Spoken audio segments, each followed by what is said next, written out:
Meilleures affaires, oui, mais revenons à la francophonie, donc à l'usage de la langue française dans le monde. Avec nous, Jean d'Ormesson, académicien, et à même d'apprécier donc l'usage de la langue, ici ou ailleurs. Vous travaillez également à l'UNESCO et puis vous voyagez beaucoup. Alors, est-ce que l'on peut parler d'un déclin de la langue française dans le monde?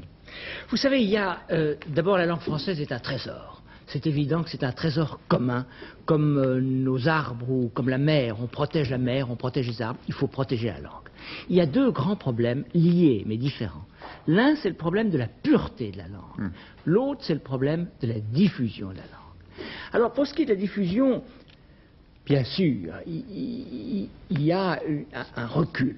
Vous savez, quand la France se battait contre l'Europe, sous Louis XIV ou sous Napoléon, quand il y avait contre nous des Anglais, des Russes, des Prussiens, dans quelle langue est-ce qu'ils parlaient, nos ennemis, pour s'entendre entre eux? En français. Ils parlaient français. À l'état-major de Koutouzov, on parlait en français. À l'état-major de Koutouzov, on parlait français. C'est vrai. Oui. Et il y avait des lectrices de français, j'en ai présenté dans des livres que j'ai écrits, il y avait des lectrices de français à Saint-Pétersbourg, comme il y avait des lectrices de français plus tard en Amérique du Sud. Alors là, évidemment, il y a une langue qui domine actuellement. Pourquoi ?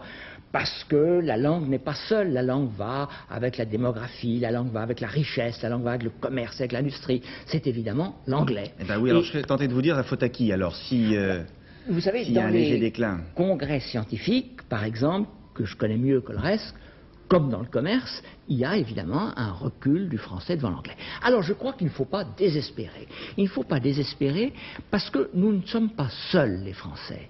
Il y a une grande partie du monde, nous l'avons vu encore avec cette dame qui chantait en français, qui parle encore français.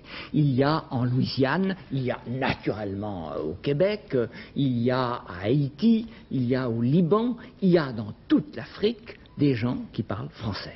Eh bien, je crois que c'est un trésor qu'il faut conserver, faire fructifier, et il faut développer cette connaissance du français. Parce que ça va avec notre influence, le fait que l'on parle notre langue. Vous voulez dire par là que si on perd l'usage du français dans le monde, on perd un peu de nous-mêmes, les Français seront réduits à leur hexagone. Oui.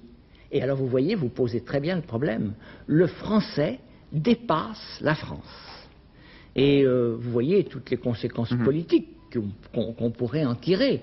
Il ne faut pas refermer la France sur la France. Il ne faut pas refermer le français sur les Français. Il faut que tout ça circule. Il ne faut pas qu'on considère ceux qui se battent pour la langue française comme des arriérés frileux.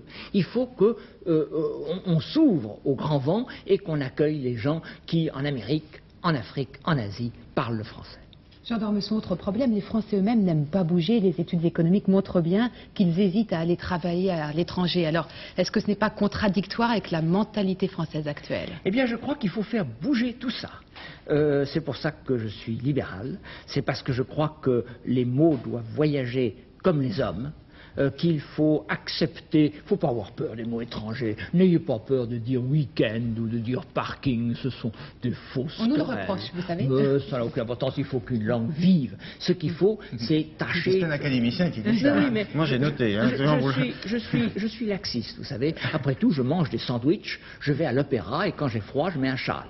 Et puis je mange des abricots et je fais de l'algèbre. Eh bien, tout ça, ce sont des mots étrangers. Ne soyons d'origine pas... étrangère. Mais rentrez maintenant dans notre... Alors, naturellement, il ne faut pas se laisser aller au snobisme. Il ne faut pas dire, est-ce que je suis sur la waiting list? Non, il y a des listes d'attente, ça marche très bien, la liste d'attente. Alors tout ça, c'est une question d'équilibre, et puis une question d'ouverture. Il faut que les mots circulent comme les gens. Il faut laisser les gens venir d'ailleurs et il faut que nous allions ailleurs. Et il faut en effet que les Français apprennent à voyager dans le monde. Eh bien, je crois qu'il y a une sorte d'esprit d'aventure qui doit sauver le français. Ce n'est pas le conservatisme qui sauvera le français, c'est l'idée de l'aventure. Bon, alors un chiffre pour terminer, pour nous rassurer quand même. Il y aurait 198 millions de francophones dans le monde. Ça fait quand même 5% de la population mondiale, selon un doctorat d'État soutenu par M. Salon en 1980. Voilà. Très bien. Il faut qu'il y en ait encore plus. Encore plus. Merci. Et alors, je crois en effet, M. Chirac a dit tout à l'heure à Aznavour que c'était un grand ambassadeur. Je crois que ce qui compte, c'est la création. Il faut faire de bonnes émissions, il faut faire de bons films, comme Monsieur Chouraki, il faut faire de bonnes chansons, il faut faire de bons romans, et il faut que tout ça, ça circule à travers le monde et porte la langue française. Les bonnes chansons, c'est pas pour vous. Les bons romans, il y a toujours San Miniato, Le bonheur à San Miniato, ça c'est vous. Et puis vous participerez au Grand Échiquier le 9 septembre à propos de bonnes émissions. Merci beaucoup. Nouvelle-Calédonie, c'est